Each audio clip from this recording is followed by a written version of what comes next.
Such as food കോർട്ടിലേക്ക് എൻ്റെ എല്ലാ കൂട്ടുകാർക്കും സ്വാഗതം. ഞാൻ ഇന്നിവിടെ ഉണ്ടാക്കാൻ പോകുന്നത് വത്തക്ക ഉപയോഗിച്ച് ഒരു അടിപൊളി ജെല്ലി ഡെസേർട്ടാണ്. ഇത് കുട്ടികൾക്കും മുതിർന്നവർക്കും ഒരുപോലെ ഇഷ്ടപ്പെടുന്ന ജെല്ലി ഡെസേർട്ടാണ്. ഇതുണ്ടാക്കാൻ അതിലേറെ എളുപ്പമാണ്. നമുക്ക് എങ്ങനെ ഉണ്ടാക്കും നോക്കാം. ഒരു വത്തക്ക നന്നായി കഴുകി വൃത്തിയാക്കി ഒരു പാത്രത്തിലെടുത്ത് വെച്ച് അത് നേരെ പകുതിയാക്കി നമുക്ക് മുറിച്ചെടുക്കാം.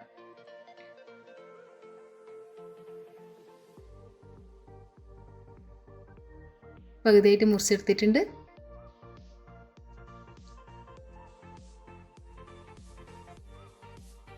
ഇത് നമുക്കൊരു സ്പൂൺ ഉപയോഗിച്ച് അതിനകത്തുള്ള പൾപ്പെല്ലാം മാറ്റി വെക്കാം. മറ്റൊരു പാത്രത്തിലേക്ക് കോരി വെക്കാവുന്നതാണ്. ഇത് സ്പൂൺ കൊണ്ട് എളുപ്പത്തിൽ കോരാൻ കഴിയും, കത്തിയുടെ ഒന്നും ആവശ്യമില്ല. ആ ഒരു ഭാഗത്തുള്ള മുഴുവൻ പൾപ്പും ഒരു പാത്രത്തിലേക്ക് കോരി മാറ്റുക. ഇതൊരു മിക്സിയിലിട്ട് ഒട്ടും വെള്ളം ചേർക്കാതെ നമുക്ക് അടിച്ചു കൊണ്ടുവരാം. ഒരു തുള്ളി പോലും വെള്ളം ചേർക്കരുത്. വത്തക്ക അടിച്ചു കൊണ്ടുവന്നിട്ടുണ്ട്. ഈ വത്തക്കയ്ക്ക് കുറച്ച് മധുരം കുറവായത് കൊണ്ട് 2 ടേബിൾ സ്പൂൺ പഞ്ചസാര ചേർത്തിട്ടുണ്ട്.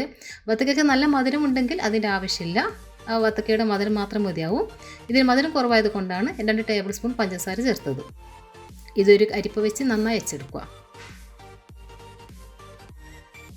നമ്മൊരു പാത്രത്തിലേക്ക് വത്തക്ക ജ്യൂസ് അരിച്ച് മാറ്റിയിട്ടുണ്ട്. ഇത് ഏകദേശം 1.25 കപ്പോളം വത്തക്ക ജ്യൂസ് ഉണ്ട്. 3 ടീസ്പൂൺ ജലാറ്റിൻ പൗഡർ എടുത്ത് വെക്കുക. 1/4 കപ്പ് ചൂടുവെള്ളമാണ് എടുത്ത് വെച്ചിരിക്കുന്നത്. ഇനി ചൂടുവെള്ളം ജലാറ്റിൻ പൗഡറിലേക്ക് ചേർത്ത് മിക്സ് ചെയ്യുക. ചൂടുവെള്ളത്തെ ഡയറക്റ്റ് മിക്സ് ആവുന്നില്ലെങ്കിൽ കുറച്ച് സമയം കുതിർത്ത് വെച്ച് ഡബിൾ ബോയിൽ ചെയ്തെടുത്താലും മതി. ജലാറ്റിൻ നന്നായി മിക്സ് ആയാൽ മതി, അത്രേ വേണ്ടൂ. ഇനി ഈ ജലാറ്റിൻ മിക്സ്ചർ നമുക്ക് വത്തക്ക ജ്യൂസിലേക്ക് ഒഴിച്ചു കൊടുക്കാം.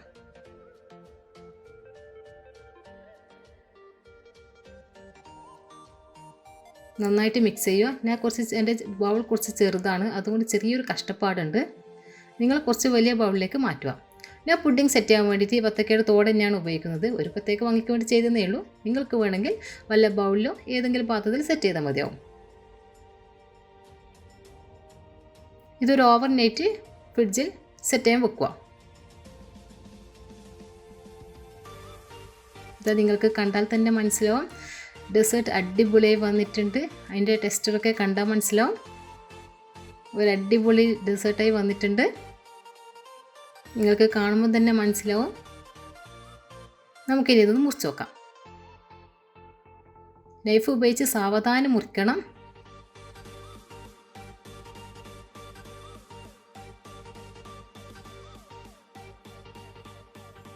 ഇങ്ങനെ മുറിച്ച് വെക്കുമ്പം തന്നെ അതിൻ്റെ ഒരു ടെക്സ്ചർ കണ്ടാൽ മനസ്സിലാവും. അടിപൊളിയായി വന്നിട്ടുണ്ട്. ഇത് കഴിക്കാൻ നല്ല ടേസ്റ്റാണ്, ഉണ്ടാക്കാൻ അതിലേറെ എളുപ്പമാണ്. നിങ്ങളെല്ലാവരും ട്രൈ ചെയ്ത് നോക്കുക. കുട്ടികൾക്കും മുതിർന്നവർക്കും ഒരുപോലെ ഇഷ്ടപ്പെടുന്ന ഡെസേർട്ട് ഐറ്റംസാണിത്. എല്ലാവരും ട്രൈ ചെയ്ത് നോക്കുക, കമൻറ്റ്സ് അറിയിക്കുക. Okay, thank you.